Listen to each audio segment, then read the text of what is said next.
I'll now call on our technical director, Mauricio Arcila. If you could present his report. Dear members, board of directors, and guests, I want to present to you this technical services report. First, I deliver an update on market access. We already talked about that, but I will do it again. Then I will provide a report on activities related to technical support to our members. And finally, I will brief you about the other services provided to the members of the Federation. In 2009 and 2010, we want to focus now on the good things. These have been good years from the standpoint of market access for Canadian beef. We obtained expanded access for bone-in under 3 months and boneless over 3 months in Russia, and access for beef from all ages in Vietnam. In addition to that, we have obtained normalization of trade, access for all beef and all offal in Colombia and Panama. Now, this information, and I again want to reemphasize our gratitude to the Department of Foreign Affairs and International Trade, to Geoff Adams and his team. They provide very timely communications. This table shows the access that we got in Asia right now. We have access for Canadian beef from all ages in 6 important markets: Hong Kong, Macau, Mongolia, the Philippines, and now in Vietnam, even though there is a temporary ban for offal in Vietnam. In the Philippines, as a result of a mission conducted in June 2010, and the Federation participated on that, Canada obtained access for rendered products such as meat and bone meal, SRM remove, and blood meal. Also, we have access for boneless beef and offal from all ages in Indonesia, boneless. We want to get bone-in access. In Vietnam, we have access for all beef, and we hope to remove the ban on offal very soon. In Singapore, Taiwan, and Thailand, we have access for boneless beef under 3 months of age. And in Japan, we already said, we have access for beef and offal under the age of 21 months. But the aligned strategy of the industry is going to deliver good results. We want to get access for under 3 months, and the Food Safety Commission of Japan needs to work on that file. Now, in the markets of the Middle East and North Africa, MENA, we have full access in Bahrain and Jordan. In Saudi Arabia, we have access for boneless beef under 3 months of age. And in Lebanon, we have access for boneless beef under 3 months of age and offal. Also, Canada has access for beef and offal from under 3 months cattle in the markets of Egypt, United Arab Emirates, and Tunisia. There is potential for growth in these markets, and the members are working on that region. In Latin America, we have access, again, as I already mentioned, in Colombia and Panama for all beef and all offal. And we have access for boneless beef and offal in Central America, in the regions of Guatemala, and boneless beef from under 3 months in El Salvador and Honduras. It is important to emphasize the fact that Canada already signed a free trade agreement with Panama, Colombia, and Peru. And I will talk about Peru later on. In North America, we have normalized trade with the United States, and we want to get access for over 3 months beef in Mexico. Now, in the Caribbean, we have comprehensive access in Barbados, Bermuda, and Cuba. And we have access in Antigua and the Cayman Islands for beef products from under 3 months cattle and for livers from all ages. In Trinidad and Tobago, there is access for Canadian boneless beef and livers from under 3 months cattle. In St. Kitts and Nevis, we have access for boneless beef under 3 months. In Europe, we have comprehensive access, even though we have a ban on hormone. And Canada is, as we already mentioned, trying to get access for this zero-duty 20,000 metric tons quota that will grow to 45,000 metric tons in 3 years. Australia got access, we want to get access, and we are optimistic that we will get there soon. Now, in Switzerland, we have access for all Canadian beef and offal.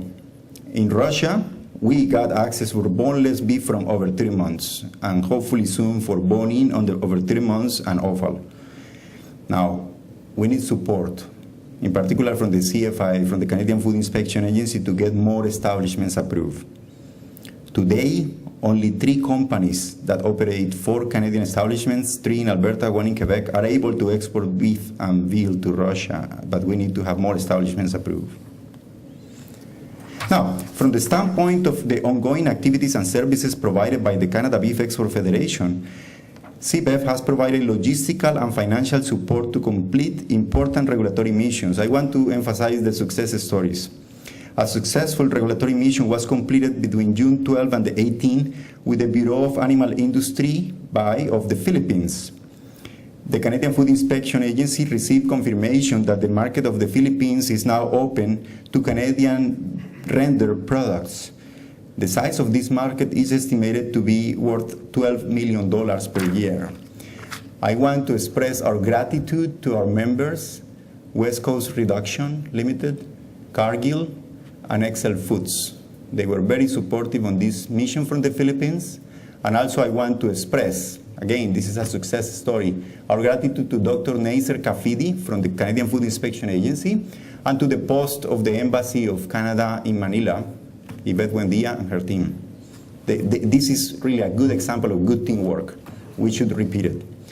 A second, foreign inspection regulatory mission. Well, in this case, it started with a mission with customers.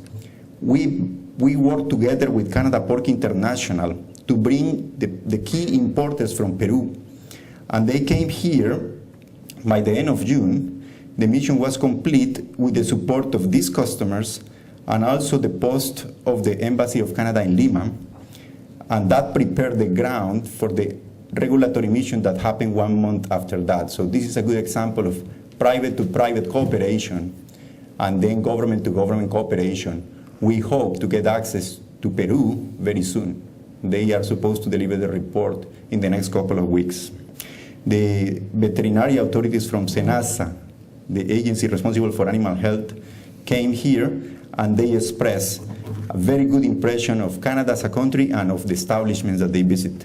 Thanks again to Cargill and to the other establishments that participated, Levinov, Colbeck's, and St. Helens Meat Packers in Toronto.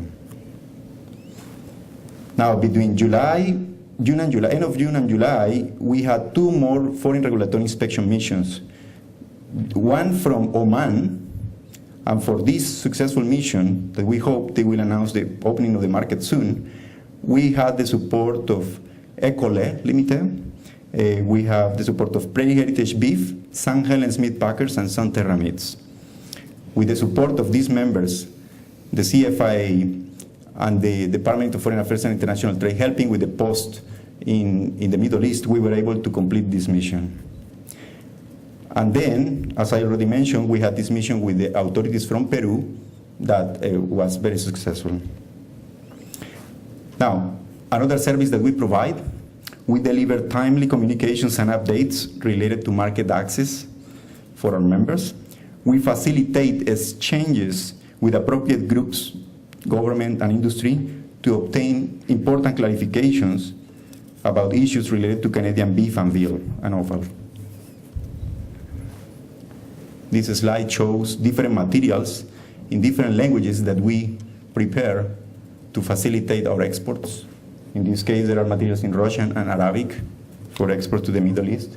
And also, we prepare many reports and information, such as the competitive intelligence reports, export and import statistics reports, product inspection reports, and they are all available in the website, in the members' website of the Federation.